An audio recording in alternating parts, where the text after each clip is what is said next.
punto de comenzar la discusión esta mañana, están citados a las 8, la mesa de negociación para decidir el mínimo del año 2024. Y allí se sientan gobierno, que tendrá la última palabra en caso de desacuerdo entre empresarios y sindicatos. Están todos los gremios, los comerciantes, los industriales y los agricultores sentados a partir de esta mañana. El doctor Jorge Enrique Bedoya es el presidente de la SAC, la Sociedad Colombiana de Agricultores. Doctor Bedoya, buenos días. Néstor, muy buenos días. ¿Ustedes ya tienen una propuesta, una idea de cuánto debe subir el mínimo?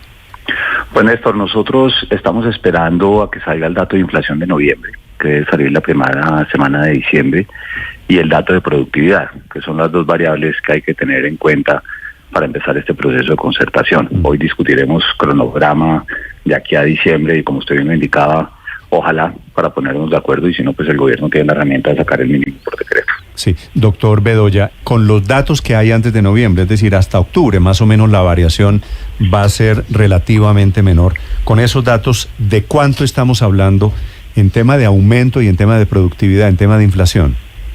Pues Néstor, a mí me da pena con usted, pero es que a mí no me gusta especular con esas cifras, porque pues de verdad el dato de productividad no ha salido, es parte de lo que se discutirá en las próximas semanas, y eso nos dará la base. Claro, si usted me dice, no, pero es que la inflación puede ser de 2 dígitos, pues ahí ya seguramente usted va a tener un piso sobre el cual empezar la conversación. Pero yo quisiera más como que nos enfocáramos en esta mesa que inicia el día de hoy, en buscar una concertación. Esto no tiene que ser un tire y afloje, que si los sindicatos piden tanto, que los gremios ofrecemos X, porque recuerde usted que el año pasado inclusive nosotros, los que hacemos parte de la parte empresarial, no ofrecimos ninguna cifra sobre la mesa, sino que tuvimos unas conversaciones que afortunadamente condujeron a lo que queremos, a propósito de lo que dice el presidente Petro, a un acuerdo. Tal vez fue el primer acuerdo que logró el gobierno entre empresarios y sindicatos y el mismo gobierno.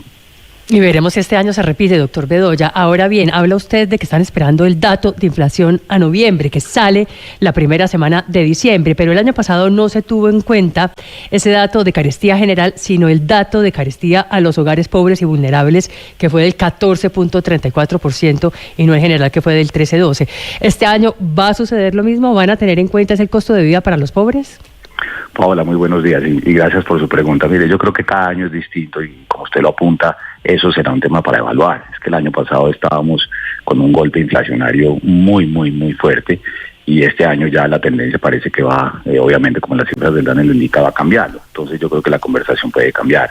Seguramente también hablaremos de temas de desindexación, porque esa es una preocupación que está sobre la mesa. Sube el mínimo y entonces sube todo a partir del 1 de enero, y en qué quedó el mínimo, y eso también es parte de lo que queremos conversar. Y ni más faltaba, en medio de una reforma laboral que recién radicaron y que termina siendo muy perjudicial para la formalización del empleo, pues eso es un asunto que seguramente también hará parte de estas conversaciones que inician el día de hoy. Sí, dice usted desindexación, porque sube el mínimo y sube todo, pero ¿qué es lo que les gustaría a ustedes desindexar? Pues hay que ver qué es lo que se puede, Paola. Eso habrá que mirarlo con la ministra, con el DANE, con las mismas integrantes de la comisión que hacen representación del gobierno, pues para empezar una conversación que tenga sentido, porque si no se convierte en un ritual de todos los años, que es simplemente como una cosa en que va a quedar el mínimo, pero pues no perdamos de vista que aquí de lo que se trata es, uno, cómo protege uno el poder adquisitivo de los trabajadores, y dos, también cómo se generan incentivos, o por el contrario, no se van a generar desincentivos a la generación de empleo formal, o inclusive a la lucha que tenemos que dar todos como colombianos, y es combatir esa vergüenza de tasa de informalidad laboral que supera el 50%. Doctor Bedoya, ¿qué pasa si en la discusión del mínimo, cuando lleguen las cifras de noviembre, la productividad este año es negativa? Pues Néstor, ahí lo lógico sería hacer una resta, si se lo pongo en esos términos, pero ahí es donde vendrá verdaderamente ese espacio, ojalá de concertación y no de negociación. Pues la discusión arranca dentro de pocos minutos, los dejo trabajar. Doctor Bedoya, gracias. A usted, Néstor, que tenga uno de los gremios que participa en la discusión de